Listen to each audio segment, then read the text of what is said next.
pasti juga ada kebaikan. Jadi kalau sampean ngerasa itu baik, semuanya baik, itu kan perasaannya sampean. Perasaan mereka juga biasa saja.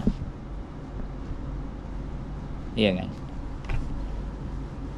Kalau dia baik, iya kan? Kalau manusia itu baik tergantung dari diri kita sebenarnya.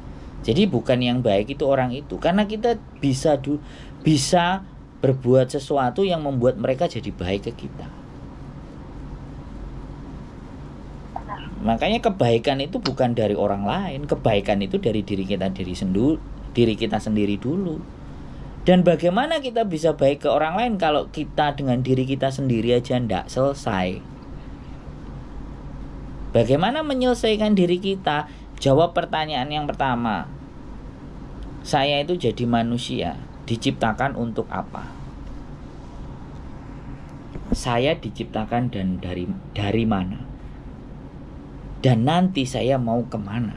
3 pertanyaan pokok itu, kalau sampean bisa jawab, setidaknya sampean itu sudah punya gambaran dan pandangan mau ngapain hidup.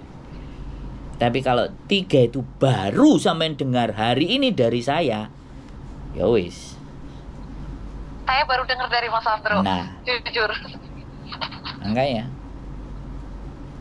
karena nggak semuanya orang itu menyadari siapa dirinya, untuk apa dia ada, dan mau kemana dia ada.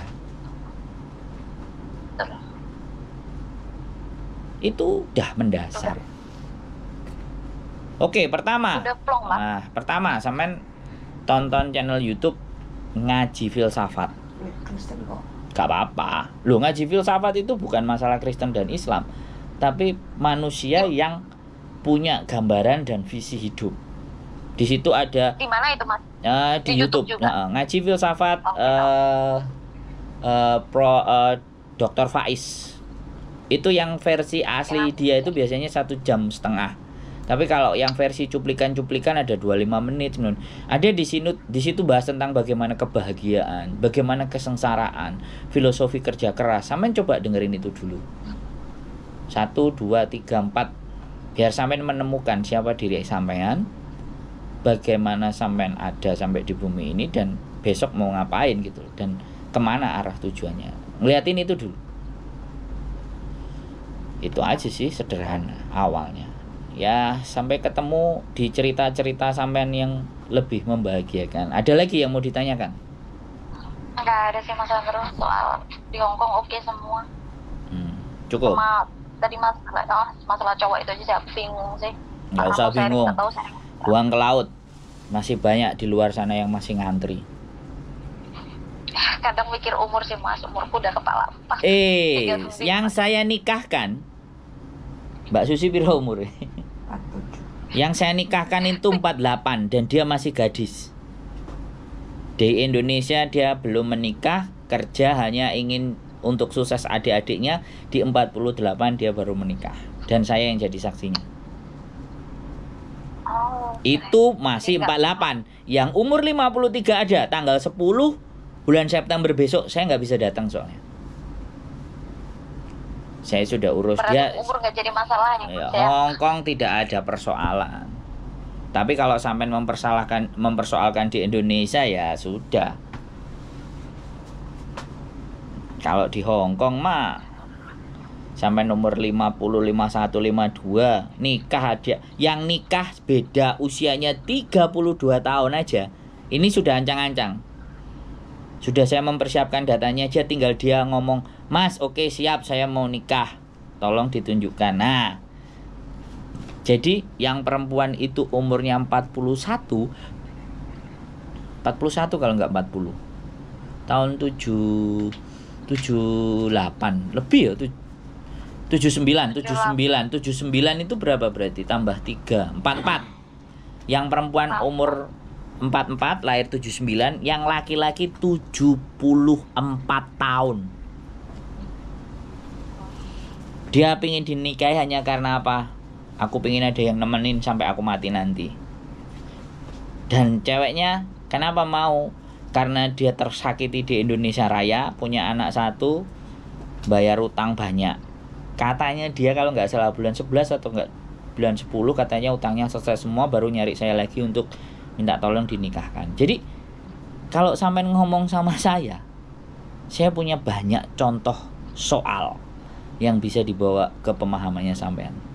Tapi berapapun saya bawa persoalan itu, berapapun contoh soal saya berikan sama sampean, kalau sampean tidak selesai dengan diri sampean sendiri, maka moyong kata orang Hongkong, useless kata orang Barat,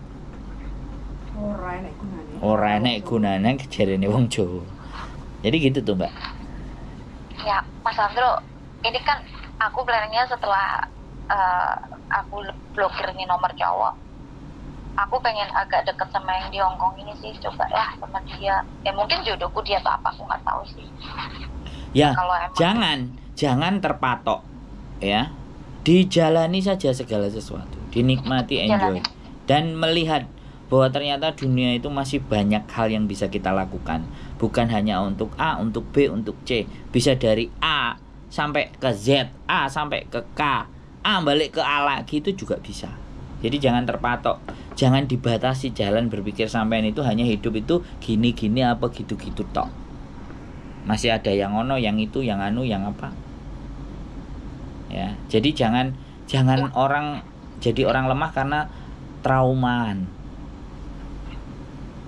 ya, Tapi makasih loh Mas Andro. Makasih banyak, udah plong sekarang, udah ngerti solusi. Berbahagialah karena sampean masih hidup. Amin. Oke? Cukup? Oke, makasih. Cukup. Sehat selalu, keep stay tune my YouTube channel ya. See you dan Tuhan memberkati. Bye bye. Amin, makasih.